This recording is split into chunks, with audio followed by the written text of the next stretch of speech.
Speaking of bad ideas and bad ideas for everyone, why would the Democratic Party actually support this? Congressman, we know that you actually circulated a letter saying that if any proposal came down that included the change CPI, that you would vote against it. How many members of the Democratic Party signed on to that letter? 30. 30. Mm-hmm. What does it mean that only 30 members of the Democratic caucus, and recall that the Social Security and Medicare programs were implemented by Democrats, only 30 promised to vote against something that included this kind of deal? It means that roughly 170 of them need to be primaried next year. That's what that means. And that's not something I say lightly, because I am a loyal and strong Democrat. It means a lot to me. I'm one of the few Democrats in the South that actually runs as a Democrat and votes as a Democrat. Mm-hmm. And I'm proud to do so. But the fact of the matter is we need a lot of people. There's just too many people, starting from the president on down, who think that any deal is better than no deal, even if it's a bad deal. Mm-hmm. And they run around with their pride and their power, saying, well, I'm going to decide these things for America, without giving any thought to what it actually means. Mm-hmm. And what it does, in a very deep sense, is it deprives the voters of any choice. Right. Now we have one party, if the president's proposal stands, we have one party that wants to destroy Social Security, and we never have another party wants to compromise with them. Right. That's not what the voters deserve. That's like choosing between Diet Coke and Coke Zero. Right, right. People deserve a choice. The people do deserve a choice. The party that created Social Security is the party that should preserve Social Security, not the party to help destroy it. So I think people are confused. Many people don't know that there's a split within the Democratic Party, that you have this group called the New Democrats, who kind of ascribe to a neoliberal agenda that's focused on really kowtowing to big business. And big business, let us make no mistake, is for cutting Social Security and Medicare benefits, cutting social insurance. In fact, the Business Roundtable, the Fix the Debt Coalition, Pete Peterson, and other wealthy Wall Street actors have been arguing this for this cut, for these kinds of cuts for quite some time. And so the New Democratic portion of the Democratic caucus has been leaning in that direction. And yet you have progressives who are on the other side of this. Do you think that progressives will be strong in holding the line against any kind of incursions against these programs? Well, frankly, the president's position makes that difficult for people, because it's very difficult to face the media, to face your own constituents, and to have people say, well, the president's okay with this. How come you're not? Right. And we saw that with the vote, my last vote, actually, when I was a former member of Congress. My last vote with regard to the extension of the Bush tax breaks for the rich. Mm-hmm. The president came out with his so-called compromise, which I thought was barely a compromise, mm-hmm.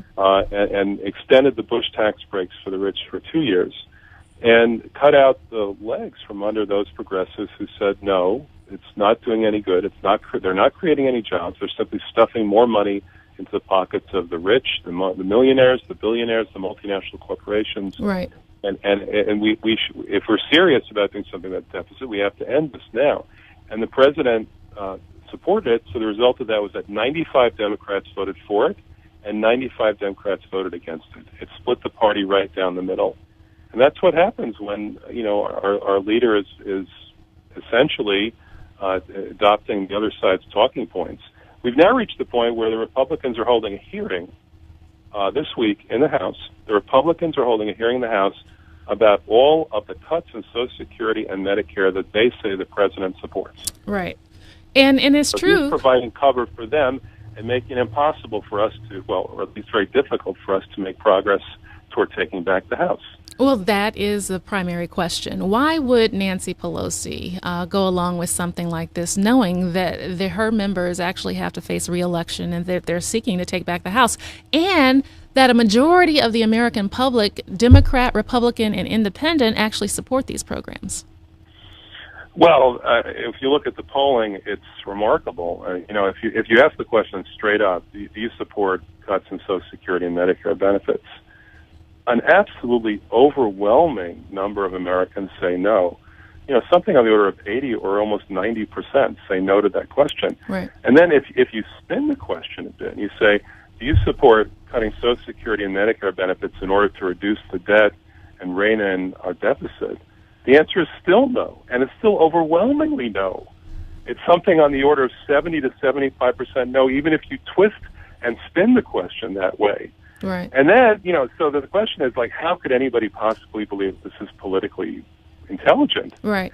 And the answer is that there's been polling that's been done out of the White House and elsewhere that says, do you want a balanced approach to reducing the deficit, without actually indicating that that balanced approach is, in the eyes of the White House, something that would incorporate cuts in Social Security and Medicare. Mm-hmm. And then you get a bare majority of people saying, yeah, I preferred balanced to imbalanced, without even knowing what they're answering. Right. And that somehow becomes the political cover for this abomination. Right. That becomes the political rationale. But we are approaching the point where the only major decision in people's lives in America is paper or plastic at the checkout counter. They're not being given any right to decide their own fate, their own future through political means. Right. And that's really tragic. And they're being I think sold. people are entitled to a choice. And they're being sold this line about shared sacrifice, that, everybody has a role to play in paying down the deficit, and, so nothing should be a sacred cow or exempt. When Mitt Romney pays as much in taxes as you do, get back to me on shared sacrifice. Right. And actually, let's talk about how we got into this in the first place. Not only, two unfunded wars abroad, an unfunded prescription drug benefit, the unfunded tax cuts, but then the Wall Street actors taking our economy over a cliff, the huge bailouts, the huge yawning deficit and debt created by the Great Recession. This was a crisis created for and by the wealthy, and yet they're seeking to actually have everyday, ordinary, working and retired working Americans pay for this fiscal crisis that was not created for them or by them. So is this not indeed a transfer of wealth from low-income and middle-class populations to subsidize higher income folks? It's a further transfer of wealth. We're already at the point where this nation is as unequal as it was just before the Great Depression hit in 1929. We have, in some respects, a worse distribution of income, a worse distribution of assets than we did in 1929, just before the Great Depression. And when you look at who's benefited from the recovery, the top 10% have benefited from all of the recovery. There hasn't been any recovery at all for the bottom 90%, according to the work of Professor Saez. And you ask yourself, where is all this heading? Right. Where does this end up? Do we end up with the 1% owning absolutely everything, and the 99% simply providing cheap labor to them? That would be That's a serf the direction system. where this is heading. That's a feudal system. Yes, that's right. It's a feudal system in this case, where people are not chained by the feudal system itself, but chained by the debt that they incur from having to survive. That's right. And that debt becomes the chains that bind them. And that debt is held by the 1%.